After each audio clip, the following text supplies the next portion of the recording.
modern battlefield is changing. The war in Ukraine heralded the rise of small drones as cheap but deadly weapons that reshape the way war is fought. And now, with the advent of AI, weapons that think for themselves are emerging, alongside tools that enable warfighters to make decisions faster than ever. But how long will humans be in control? And can we allow autonomous weapons to decide when or how to take a life? We were invited to the Moroccan desert to witness African Lion 2026, the U.S. military's largest war games in Africa. To see how the Army is modernizing and adopting more and more autonomous systems in their weaponry. Alongside them, weapons manufacturers such as Palantir and Anduril showcase their technology and get feedback from soldiers. One of the priorities for these new autonomous systems is to speed up decision-making. It's called the kill chain, the time it takes to find a target and to strike a target on the battlefield. In traditional warfare, it can take hours, even days. But in modern warfare shaped by automation and AI, it can take just minutes, sometimes mere seconds. So is it still the warfighter who's making those critical decisions, or is it an algorithm now? It is not an algorithm. There will be a warfighter at the end of that every single time. No, we can never delegate the responsibility of the decisions over to a computer. But I would never be comfortable delegating a decision that I hold as an officer down to a system. One of the companies is Seattle startup Overland AI, which made this. An all-terrain vehicle that drives itself, mounted with weapons and sensors. We would send this out, and as we would retrograde some of our friendly forces behind them, this would be able to provide them with a little bit of cover. Another system that we're also going to be utilizing can deploy anti-tank mines. So the idea is that you could sort of shape the terrain to your advantage, allow the, deny the enemy to be able to maneuver where they would want, so as you retrograde your forces back. So all of these things traditionally would involve actual troops putting their lives in harm's way. Exactly. And now you don't have to do that. You don't have to do that anymore. What's that big red button? So this is sort of what we call the emergency stop. So if something goes wrong, if you see it doing anything unsafe, you can just kind of slam on that button. Essentially kills the vehicle, right? What happens if it becomes self-aware? We haven't gotten that far yet. That being said, though, there is a reason we have the kill switch here. That's the kill switch. So not something we're concerned about now, but we always have a backup option. What if it learns out how to deactivate the kill switch? I'm not the technical expert, so you're getting a little bit out of my pay scale here. But that's what everybody's thinking, right? Everybody's thinking that these, with just with like their ChatGPT on their phones and that kind of thing. Here we're talking about weapons. Yeah. We're talking about really serious hardware. Yeah. And I think as we think of that is as much a policy discussion as it is a technology discussion. Overland AI stressed this particular iteration of their vehicle won't pull the trigger by itself. That's still remotely controlled by a human. But so does that mean you can't program an AI to make a wise decision when it comes to taking a life? Yeah, I mean, in the future that could potentially be the case. Hundreds of miles away in Agadir, Lieutenant Colonel Ramon Leon Guerrero shows us the Joint Operations Command, an ocean of information from live camera feeds, real-time positions, and other data points, all fed into this AI nerve center to help make decisions faster than before. We took an image, right? For this exercise, it was a building. And so after that, we used AI modeling tools to be able to filter that data. And then we utilized U.S. military assets to engage that building. Wow. So like how quickly was that decision made? So that actual process that we did was in 3 minutes. 3 minutes. And so imagine this was like 5 years ago. How long would it have taken to make that same decision? 2, 3, 4 hours. Wow. So from hours down to minutes. Yes. The Pentagon insists humans remain in the loop when it comes to taking a life.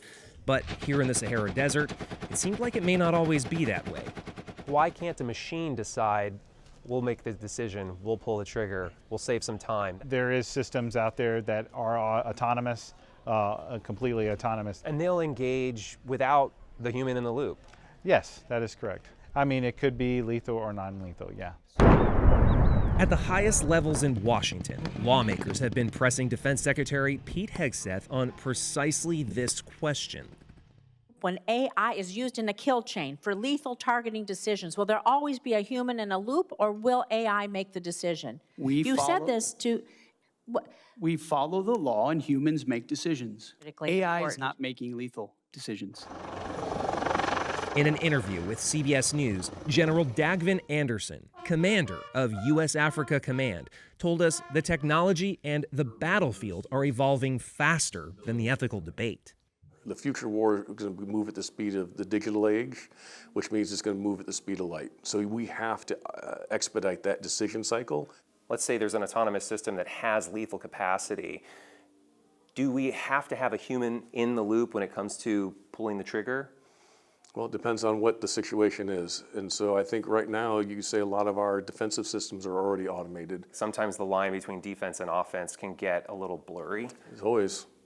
So what price are you willing to pay to have a human in the loop? I don't know that that's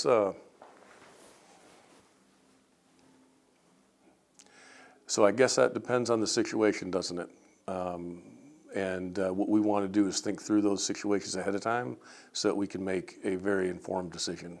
You don't want to make that decision in the heat of the moment. But as the situation dictates, then that line will probably adjust as necessary because we'd probably be unwilling to give up war-winning advantage if that was the difference. The Engineer Ultra with the breaching charge. One of the innovating forces in this exercise is First Lieutenant Vincent Gaspari, a 26-year-old who has helped push the U.S. Army to develop and adopt this emerging technology. Why is it important that we embrace this technology?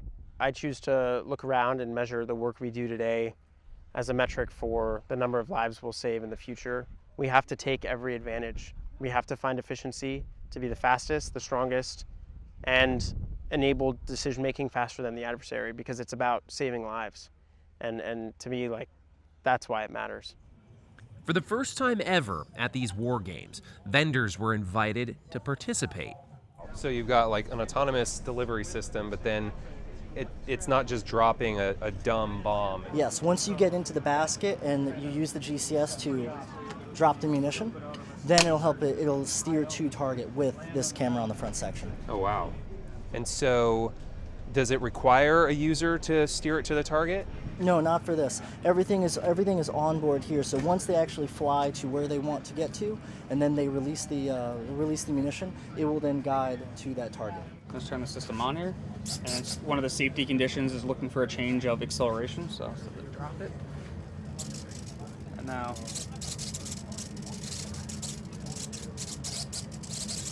So as it drops, it's going to be looking for that target. So in the future, we're looking more for an auto target recognition system. Does it ever make you nervous? I think in the world of robotics and artificial intelligence, there is some natural concerns about, well, how do we implement autonomy on the battlefield, and how do weapons with autonomous principles, how do we manage that? The battlefield is more dangerous than it's ever been. It's more intense and kinetic than it's ever been. And I am nervous. But those nerves are studied, and that's what drives me every day, saving lives on the future battlefield. What would you say to skeptics that it's ghoulish, that we're outsourcing death to robots, to an algorithm? I'd say I understand the concern. It's ghoulish to me. It is disturbing, but it's also foolish not to adopt it, because our adversaries will. I would not be willing to put our nation into that position. As machines play a greater role in decisions of life and death, the question is no longer whether this future is coming. It's how much control humans and the U.S. government are willing to surrender. As this battlefield tech evolves at lightning speed, the rules of war, many fear, may be slow to keep up.